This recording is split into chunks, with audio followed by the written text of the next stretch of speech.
Trump के auto tariff ने यूरोपीय और एशियाई सहयोगियों को बड़ा झटका दिया। अमेरिकी राष्ट्रपति डोनाल्ड ट्रंप ने अगले हफ्ते से आयातित कारों और हल्के ट्रकों पर 25% टैरिफ लगाने का ऐलान किया है। इस कदम से ग्लोबल ट्रेड वॉर और व्यापक हो जाएगा।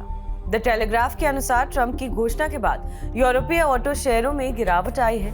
टैरिफ के नए दौर ने यूरोपीय कार निर्माताओं के बाजार मूल्य $14 बिलियन से अधिक का नुकसान किया है।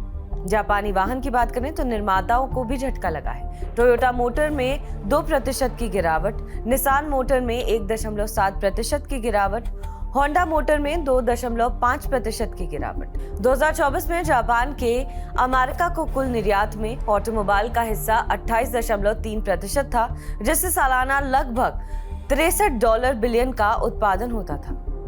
नोमुरा रिसर्च इंस्टीट्यूट के अनुसार ट्रंप के ऑटो टैरिफ जापान के सकल घरेलू उत्पाद को लगभग 0.2% तक कम कर सकते हैं, जो लगभग $8 बिलियन के बराबर है। इसके अतिरिक्त ये उपाय मई में बैंक ऑफ जापान द्वारा अपनी बेंचमार्क ब्याज दर बढ़ाने की संभावना को काफी कम कर देते हैं। भले ही उपभोक्ता मुद्रास्फीति लक्ष्य से ऊपर बनी हुई है। ट्रंप ने टैरिफ का बचाव करते हुए दावा किया है कि उनका उद्देश्य अमेरिका में घरेलू निर्माण को बढ़ावा देना है और इससे वार्षिक कर राजस्व में $100 बिलियन की वृद्धि होने की उम्मीद है। ऑटो टैरिफ 2 अप्रैल से प्रभावी होगा। इसके 1 महीने बाद कार पार्ट्स पर टैरिफ लागू होगा।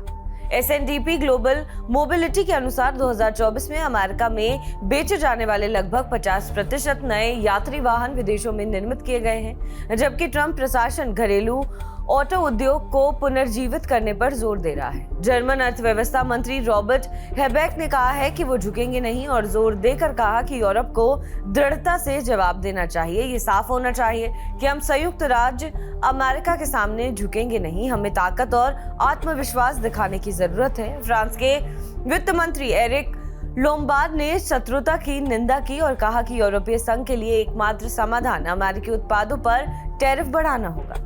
बात करें कनाडा की तो नए प्रधानमंत्री मार्क कार्नी ने ट्रंप के ऑटो टैरिफ को कनाडा पर प्रत्यक्ष हमला बताते हुए कड़ी फटकार लगाई और अमेरिकी उपभोक्ताओं के लिए आर्थिक नुकसान की चेतावनी दी। कार्नी ने कहा कि ये एक बहुत ही सीधा हमला है। हम अपने कर्मचारियों की रक्षा करेंगे, हम अपनी कंपनियों की रक्षा करेंगे, हम अपने देश की सुरक्षा करेंगे। कनाडा के प्रधानमंत्री मार्क कार्नी ने घोषणा की है कि उन्होंने हमारे व्यापार विकल्पों पर चर्चा करने के लिए गुरुवार को एक बैठक बुलाई है। जापान इशिबा ने गुरुवार को संसद में कहा कि हमें उचित प्रतिक्रियाओं पर विचार करना चाहिए और स्वाभाविक रूप से सभी विकल्प मेज पर हैं। आखिरी बात यह है कि हमें इस बात पर विचार करना चाहिए कि जापान के राष्ट्रीय हितों की सबसे अच्छी सेवा क्या होगी। उन्होंने कहा कि हमें साफ रूप से कहना चाहिए कि सभी देशों के साथ एक जैसा व्यवहार करना सही नहीं है। यूरोपीय आयोग ने टैरिफ के संभावित आर्थिक प्रभाव की तत्काल समीक्षा की घोषणा की है और व्यापक परिणामों की चेतावनी दी है। यूनाइटेड किंगडम ब्रिटेन की ऑटोमोटिव उद्योग संस्था society of motor manufacturers and traders ने ट्रंप के टैरिफ की आलोचना की है और चेतावनी दी है कि इससे अटलांटिक के दोनों ओर के व्यवसायों और उपभोक्ताओं को नुकसान होगा। SMMT के मुख्य कार्यकारी अधिकारी माइक हॉवेज ने इस कदम को निराशाजनक लेकिन आश्चर्यजनक नहीं बताया है। इसे लंबे वक्त से चले आ रहे ब्रिटेन अमेरिका व्यापार संबंधों के लिए एक झटका बताया है।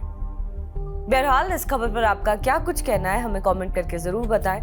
बाकी देश और विदेश की तमाम बड़ी खबरों के लिए आप देखते रहें TV9 डिजिटल।